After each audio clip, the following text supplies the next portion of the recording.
Hello, and welcome to Struggling with Self-Control. If you're listening today, it's likely because you've experienced the challenge of staying disciplined, whether that means resisting temptations, breaking unhelpful habits, or simply keeping promises you've made to yourself. This audiobook is designed to guide you step by step through the psychology, strategies, and real-life practices that can help you build stronger self-control. By the end, you'll not only understand why self-control is so difficult, but also learn proven tools to strengthen your willpower, regain focus, and create lasting change in your daily life. So find a quiet space, settle in, and let's begin the journey toward greater clarity, discipline, and freedom. Chapter 1. Introduction. Understanding Self-Control. If you're listening to this audiobook, chances are you've struggled with self-control at some point in your life. You may have found yourself procrastinating, giving in to unhealthy habits, or failing to stick to your goals. Self-control is more than just resisting temptation. It's the ability to align your actions with your long-term goals, even when it's hard. Think of it as the bridge between your intentions and your actions. In this audiobook, we'll explore why self-control is difficult, how to strengthen it, and practical strategies to help you take charge of your habits and your life. Chapter 2. The psychology behind self-control. Self-control starts in the brain. Our brains are wired to seek rewards and avoid discomfort.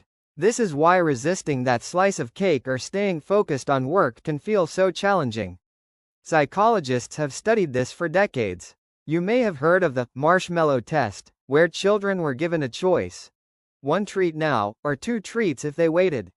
Those who delayed gratification tended to do better later in life. Understanding that self-control is partly biological can help you approach it without guilt. It's not just about willpower, it's about training your mind to respond differently to temptation. Chapter 3. Identifying your weak spots. Before you can improve self-control, you need to know your weak spots. Is it overeating, procrastination, overspending, social media scrolling? Take a moment to reflect on your day-to-day habits. Identify the areas where you give in too easily. Write them down. Awareness is the first step toward change. Once you know your triggers, you can create strategies to counter them. For example, if you tend to snack when bored, plan healthy alternatives or engage in an activity instead. Chapter 4. Goal setting for better self-control. Clear goals give your self-control a direction. Without goals, it's easy to drift or give in to impulses. Use SMART goals: specific, measurable, achievable, relevant, and time-bound. Instead of saying, "I'll eat healthier," try, "I'll eat 2 servings of vegetables at lunch and dinner for the next 30 days. Goals act like a compass, guiding your actions even when temptation arises. Write them down, review them regularly, and celebrate small wins along the way. Chapter 5. Building daily habits. Self-control grows with habits. Small, consistent actions matter more than rare bursts of willpower. Start with tiny habits. Make your bed every morning. Do 5 minutes of exercise. Plan your day the night before. These small victories strengthen your mental muscle for self-control. Habit stacking can help. Pair a new habit with an existing one, like meditating after brushing your teeth. Over time, these habits become automatic, reducing the need for constant self-discipline. Chapter 6. Strategies to resist temptation. When temptation strikes, it's easy to give in. But there are techniques to help. 1. Visualization. Imagine the long-term benefits of resisting now. 2. The 10-minute rule. Wait 10 minutes before giving in. Often the urge fades. 3. Remove triggers. Keep distractions out of reach. Phone in another room, junk food out of the kitchen. Applying these strategies consistently makes resisting temptation easier and builds your self-control over time. Chapter 7. Mindfulness and emotional control. Emotions often drive impulsive behavior. Stress, anger, or boredom can lead to poor choices.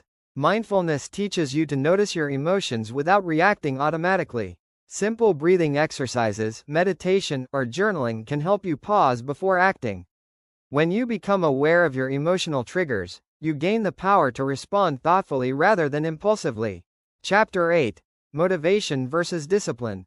Many people rely on motivation alone, but motivation is fleeting. Discipline is what carries you forward when you don't feel like it. Discipline is built through repetition, habit, and commitment. Decide what matters most, and act even when motivation fades. Remember, action comes first, feelings follow. Chapter 9. Overcoming setbacks and staying consistent. No one is perfect. Setbacks happen. The key is how you respond. When you slip, don't give up.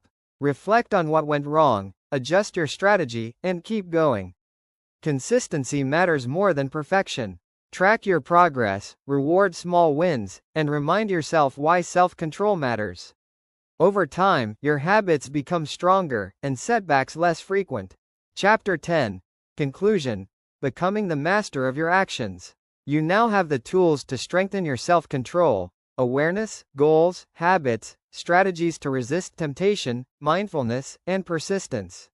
Remember, self-control is like a muscle. The more you train it, the stronger it gets. Start small, stay consistent, and celebrate your progress. Your self-control is your superpower. Use it wisely, and you can achieve anything you set your mind to. Thank you for listening, and here's to a more disciplined, empowered life. You've just completed Struggling with Self-Control, and I want to congratulate you for taking the time to invest in yourself. Remember, self-control isn't about perfection, but about progress. Each small step you take, each moment of awareness, and each choice to stay aligned with your goals is a victory. As you move forward, revisit these lessons whenever you need a reminder or a boost. The more consistently you practice, the stronger your self-control will become. Thank you for listening, and may this knowledge help you move toward a more focused, empowered, and fulfilling life.